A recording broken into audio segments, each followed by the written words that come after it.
Welcome to Your Family Dog, a podcast dedicated to helping families love living with dogs. Here are your hosts, Julie Fudge Smith and Colleen Pilar. Welcome back to Your Family Dog. I'm Julie Fudge Smith, and I'm here with Colleen Pilar. And today, we're going to talk about 4 lessons that Colleen has learned from dogs. We had one episode where I talked about lessons I learned from Zuzu. So I said, Colleen, you need to tell me lessons you've learned from some of your dogs. So with that, Colleen, what are 4 things that you have learned from dogs? Yeah, I was thinking about this when you gave me my homework. Like every good student, I put it out of my mind for a long, long time until suddenly I needed to come up with something because it was time to record. So I had 4 specific dogs come to mind when I was thinking about it, and they're not all my dogs. 3 of them are client dogs. And the first dog that I want to talk about was named Zoey. Like Zoey. Wowie with a Z. And yeah, he was my first ever private client. So probably early 1992. And he was a hound who had not had a great background and had been adopted by an older woman who was absolutely unable to handle him. But Zoey's heart was in the right place. The unfortunate news for Zoey and for her was that their dog trainer was new at dog training, and she didn't know enough about dog training to really do a great job with them. So Zoey wound up being rehomed because they were not successful. But he was a nice dog. I seriously considered adopting Zoey myself because I fell in love with Zoey, and I was younger, stronger, healthier, better able to walk this dog, all of those things. But he wasn't going to be the right dog for children. And I did not have children at that time, but I hoped to have children within Zoey's lifetime. So Zoey really taught me how important it is to make the right match. Like, there was nothing wrong with Zoey. Yeah. And this woman, there was absolutely nothing wrong with her being the owner of the family for a dog. You know, she's a wonderful family for a dog, but it was not the right match. And so I have always carried a little hurt in my heart for that I wasn't able to successfully help them. I didn't have the magic wand and I didn't make it work, but the experience of working with Zoey really helped me grow as a dog trainer. It definitely taught me that I needed to learn more, and I did. The methods I used with Zoey are nothing like what I would use today because I believe in continuing education, and I believe the methods I use today are different than those I will use in 5 years. I'll continue growing and learning. But really that whole idea of the right match. And so the analogy I use most often with people when we talk about it is that, my brother-in-law is awesome, kind, and gentle, and he's just a fabulous man, but he would be a terrible husband for me. And my husband is a great husband for me, but he'd be a terrible husband for my sister. So you can have a mismatch without it being a judgment on either the human or the dog when it isn't right. And so sometimes rehoming is the greatest gift you can give a dog. And that was the gift that Zoey was given. But it took me a long time to see the gift. I only saw the pain for a long time. Right. Oh, I get that. And we talked about that in our rehoming episode, that oftentimes what we're talking about is we're not talking about like bad dogs or bad owners. We're talking about bad match. Yeah. That, and that's not, you're right. It's not a judgment on either one of them. It's a statement about the reality of the situation, which needs to be remembered. So that's tough stuff. Yeah. So that was Zoey, number 1. Zoey. What was number 2? Number 2 was my dog, Gordo. And Gordo was yellow lab. And Gordo really, really loved people. But he had chronic ear infections. He had very serious pain related to his ears. And so he did not like people reaching toward his head. And my husband is not a dog person. And I realize that is just shocking news for someone who's married to a dog trainer, but we were married before I was a dog trainer. He didn't see how dog crazy I was, and I didn't realize how completely inept he was with dogs. So this caused some moments of challenge for us. So Gordo loved everybody. So he loved Jack, and Jack thought Gordo was a pretty good dog too. So he responded to Gordo in the way he thought you should be nice to a dog, by thunking Gordo on his head. Like, here, I'll pet you, bump, bump, bump on your head. But Gordo's ears, he didn't like that. And it didn't really matter that I would explain to Jack, like, here, you could pet him this way or pet him that way, or like, Jack didn't pick that up. So, Gordo, because he's a genius, solved the problem on his own. So when Jack would come home, Gordo would go rushing to see him, and then as he would get close to Jack, he would make eye contact with him, and I swear it was like, hold that thought, and he would run off and get a toy and come back and present the toy to Jack. Like, here, grab this. And so Jack would then play tug with Gordo, and they were both really happy. They felt this connection. They felt this experience together. And so Gordo taught me the incredible power of rewarding an incompatible behavior. Oh, I don't really like what you're doing, but I could help you do something else. I could find a different behavior. So rewarding an incompatible behavior as a parent was an incredibly powerful tool to me. And it was lovely to have Gordo teach me in beautiful real time what that looks like. Yes. Oh, I love that. Gordo was a wonderful dog. I remember Gordo, and he was a really sweetheart of a dog. But I do love that. And incompatible behaviors are important. Mm-hmm. They really are. You cannot simultaneously jump on grandma and sit by my side or, stand by my side. So those incompatible behaviors really set both the owners and the dogs up for success in what could be stressful situations. Yeah. So good for Gordo. Good for Gordo. All right. Awesome. So who's dog number 3? Dog number 3 was a German Shepherd named Carrie. And Carrie belonged to a business partner of mine, and she had adopted Carrie because a client could no longer keep Carrie. Carrie was reactive. In fact, her nickname was Scary Carrie because she had a tendency to launch herself and bark in the face of anyone who frightened her. And she was uncomfortable with people. But Carrie also had a really good heart. Carrie liked people, and she wanted to believe they were good, but she also thought they were really kind of scary. And one day we were at the training facility, and it was winter, and I am very prone to static electricity. And Carrie worked up her courage to come over and say hello to me. Oh, no. And she touched her nose to my hand and got shocked. And I was like, oh, no. And then she was like, nope, this is okay. You didn't mean that. I'll come back. And she came back over toward me, and she touched her nose to my hand again, and she got shocked again.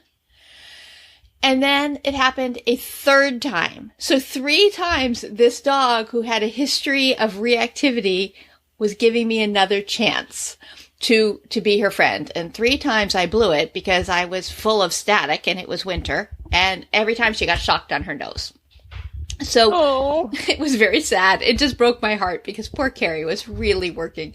So what Carrie taught me is that when things don't go right, we want to kind of look at what is the nicest possible interpretation of what just occurred here. And so she did not look at it as, oh, look, you're attacking me. She looked at it as, I don't know what you're doing, but I don't think you meant that to hurt me, so I'm going to try again. But that would be powerful for any dog, but I think it was particularly powerful for a dog who had had so many struggles with people. So having Scary Carrie no longer be so scary and have her be brave enough to not only solicit attention once, but 3 times from a person who was zapping her on the nose unintentionally, but that doesn't change the fact that it hurt. I thought she was a lovely example of kind of grace under pressure and looking for the best possible interpretation of what's happening here. She didn't hold it against me. Did Carrie ever become your friend? Carrie became more comfortable with me, but she never got to the point where she really solicited a lot of attention from her, but I could do whatever in the area, and she was comfortable with that. But she never got to the spot where she thought I was one of the most amazing people ever. Which actually leads pretty well into my fourth story. And my fourth one is there is a basset hound named Radar who's deaf. And Radar is one of my special heart dogs. You know how there's certain dogs that you just like connect with? Mm-hmm. And Radar is one of those. And I don't know why. I've never lived with a basset. I've never lived with a deaf dog. I don't have a reason why this particular dog would be one of my dogs, but Radar is. And Radar and I have known each other a number of years, and it sounds sort of like space agey, but like I think we vibrate at the same level. Like I just think like we know when the other one is around. And I love Radar. I absolutely adore Radar. So one day I was at the training facility and I was not teaching, and I walked into a class and Radar was in the class, and I didn't know Radar was going to be in there. But when I walked in the room, I saw him, he saw me, and suddenly this deaf dog who already couldn't hear his owner, couldn't hear or see or think about anything else other than like, Colleen is here. And I couldn't see or hear or think about anything else other than Radar is here. And a class was attempting to occur around us, but we were not in that moment. We were in this, the field running toward each other moment. Oh, look, you're here. And he's just really a sweet, sweet dog. And what I wonder about that is like, why Radar and why me? There were 10 trainers. Radar didn't feel that way about all the trainers. And there are certainly dogs who do. They're like, yay, a trainer. I love a trainer. And so many dogs that I love. But with Radar, it seems to be one step up, one step farther. And so I think the lesson from Radar is, to really go toward the ones who really see you, all of you, the real you, and not just see you as a role or as a function or, like, oh, yay, the dog trainer, or oh, yay, Colleen. Radar did, oh, yay, Colleen. And I feel that way about Radar, not, oh, yay, look, the dog's in class, which I did feel like, yay, all of these dogs, they're all awesome. And then there's Radar. So the 4 lessons that I was thinking about today in preparation for this were like the real importance of the right match and finding the right match for a dog and a family. And then the power of rewarding incompatible behaviors and looking for what do you want? Like, I want, what's the best part here? What can I build on? What's an incompatible behavior so that I can prevent the stuff I don't want while I'm working toward what I do? And then Carrie, really looking at things in terms of what is the nicest possible way I can interpret that behavior. And that can come in very handy in traffic. It can. That is a useful skill in traffic, one that I think I should probably cultivate. Yeah. Because you're right. You're right. Or standing in the line, wherever. Yeah. Maybe the reason why this line is taking longer is because the person in front of me or in front of her is getting really good service. Exactly. And I'm getting really good service too. And that is the best possible interpretation, and it changes how you feel about the whole situation. And Carrie is a beautiful example of that. And then, of course, my Radar of, going to those who see you and hanging out with the ones who appreciate you for you and aren't really trying to change you, but love you as you are. Right. And I think there's something to be said to sort of knowing that there are people out there and dogs out there that feel that way about you. Because as we go through our days and we have those who perhaps don't care as much about us or, just sort of dismiss you or whatever, I think sometimes it's nice to have that one person, that one dog, that one thing or whatever to hold on to remind you that at least there's someone who does see me. There is someone who does care about me. And there's someone that I see. And it also gets me to also remember I need to be seeing people. Mm-hmm. Yes. Be seeing what's happening because if I don't, I'm likely to miss something important. And I can't see everything in the same way. I mean, that you and Radar see each other, or Bingley and I saw each other, but I can strive to see more. Mm-hmm. And I think that's an important thing. It's something I'm finding is as I am a middle-aged woman, and I read a great book called Calling All Invisible Women, or something along that line. I can't remember the exact title, by Jeannie Ray. And it's about a middle-aged woman who literally becomes invisible.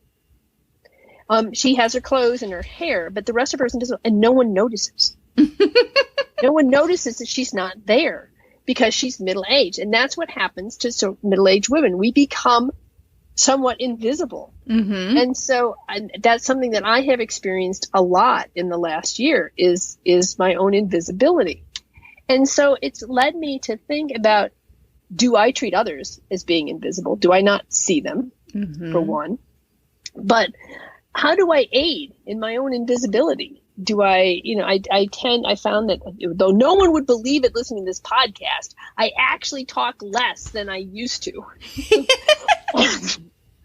And so I'm quieter as I get older, and that aids that invisibility. But it is true that as you get older, you get gray. And in fact, I was watching a series the other day, Longmire, and the guy said, you mean one guy, a young sheriff, said to a retired sheriff, you mean you just walked in? He goes, what you don't understand, young man, is that when you're old, nobody pays any attention to you. That's why I could walk right in there. And so, I think I love the idea of seeing, of really seeing others. I think is pretty magical, and something that we should all strive. Because I also find too that in this age of connectedness, in this age that we are supposedly all connected in Facebook and Instagram and Pinterest and all this other stuff, how disconnected most people really feel. Yeah. Loneliness has really increased. Yeah. And I can't help but wonder if that's because we spend so much time looking at things rather than looking at people, or dogs, or sentient creatures of some sort. Mm-hmm. So those are great lessons. So is there anything else that comes to mind after you've talked about these 4 dogs, lessons that you've learned, that other dogs that might, tier 2, this is tier 1 dog lessons. Do you have any tier 2 dog lessons? Tier 2 dog lessons. I don't know that I do. I mean, I do and I don't, I guess. I think my sweet Edzo has taught me a lot about accepting those just as they are. He's a worrier, and he always has been. And there are things that can make him feel safer, but there aren't things that just make all the worries go away. There are no magic wands for him. But the big magic wand for him is to be near me, typically. In fact, I used to take him, when I adopted him, I hoped he was going to be my preschool dog, because Gordo loved preschool. So we did the preschool visits for the 3-year-old classes, and we did all the classes. And so I adopted Edzo thinking he would be a preschool dog, and I took him to preschool, and everyone admired how good he was, because he would just sit and stare at me. And they would be like, oh, he's awesome. He's so well trained. He's perfect. And I was like, I am trying to teach children about happy, friendly body language and how to know if a dog is saying yes or no, if you could pet them. And this dog is saying no. He's saying, Colleen, let's go home. Let's go home. And so they were seeing this lack of behavior as good dog. And I was seeing lack of behavior as, oh, I'm so sorry, honey. So we had to retire from preschool because Edzo didn't want to do that. But he still had a good life. He still has the things that bring him joy, and he still has, the connection. He wants to be with me. I want to be with him. It all works out quite beautifully that way. But it's a smaller world than it is for many dogs. And, so just, I guess, to make his small world the best it can be, is good enough. Yeah, I can see that. Yes, I agree. The thing that what brings to mind to me is the idea of asking your dog what they want to do. I think that I don't know about you, but I feel like I get a fair number of people who say things to me. They've got a 10-week-old puppy, and they say, we're going to be a service, we're going to be a therapy dog. And I want to do this with my dog, and I want to do that with my dog, and he needs to do this. Or people who get a puppy and say, he's going to be my service dog. And part of me is like, has anybody asked the dog? Because, we can want all kinds of things for our dogs. But I think it's only appropriate in their own way to ask them, is that what you want? Mm-hmm. I had one woman, she had a delightful golden retriever. I loved this dog, but this dog was not destined to be a therapy dog. He was just I'm out with peoples, and I'll be with my dad or I'll be with my mom, and I'm okay, but I really am very nervous, and this is really uncomfortable, and I really don't want to take treats, and I don't really want to do this, and I'm not going to be a bad dog, but I'm not a happy dog either. And I finally just had to have the talk saying, please don't do this.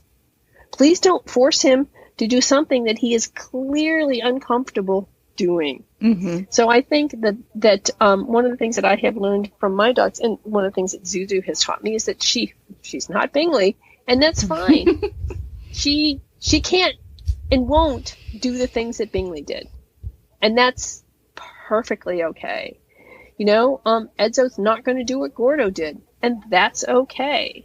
So I think that one of the lessons we can learn from our dogs, and one of the joys that we can take from our dogs, and the thing that Gordo did, which is, to teach Jack how to play appropriately with him, they can teach us so much about acceptance. They can teach us so much about appropriate and inappropriate requests. And I think it's perfectly reasonable to figure out a way to ask your dog, do you want to do this? Mm-hmm. And that's something I think every dog can teach us. Yes. Because every dog has its own idea of what it is that I want to do and what I don't. Granted, there are things like, yes, you must go to the vet and get weighed, and and get your inoculations and all that other kind of stuff. But as far as your career, maybe house dog is just the absolute right career for you. And the more it turns into this two-way conversation, the better it is. The more it really is bit by bit, moment by moment, going back and forth. I'm good, you good? Right. You good, I'm good? And just kind of, are we moving in the right direction? Yeah, well, I took Zuzu to agility class, and she was like, okay, she did everything I asked her to do, but the video I have of her, she's like, we walk across the railing. She just was very, I mentioned to a friend, she took her dog, she said, I had no idea how much fun it could be. Mm-hmm. I gave Zuzu the chance to try this because she loves running through tunnels, but not in an agility facility. So I think it's okay to ask your dog, to give them different opportunities to try things, but you have to listen to what the answer is. Yeah. So, all right. Well, I think those are wonderful lessons, and 4 wonderful dogs, and I would love to I love Basset Hounds. I feel like Basset Hounds are the dog that was made from leftover parts. God was making all these breeds, and then somebody said, we got these really long ears, and we got this long body and these short stubby legs. And the guy's like, no, hey, it's a Basset Hound. So I think they're wonderful dogs, but I would love to meet Radar sometime. Well, he's very sweet, but he won't be able to see you if I'm there, because he and I will only be able to see each other. That's all right. I can adore him from afar. I'm perfectly capable. Well, you can go in and say hello. He'll like you very much. He's a therapy dog now, until I arrive, in which case, then it's all about me. Or at least I hope it will be, because for me, it's all about him. So. Okay, well, I will go in and meet him, and then I'll leave, and you can go. There we go. It'll be awesome. There we go. That'll work. Perfect. All right. Well, thanks, Colleen. We'll see you all next time on Your Family Dog. Thanks for listening to Your Family Dog. Got questions? Interesting ideas? Colleen and Julie would love to hear them. Call 614-349-1661 or visit www.yourfamilydogpodcast.com to share your thoughts.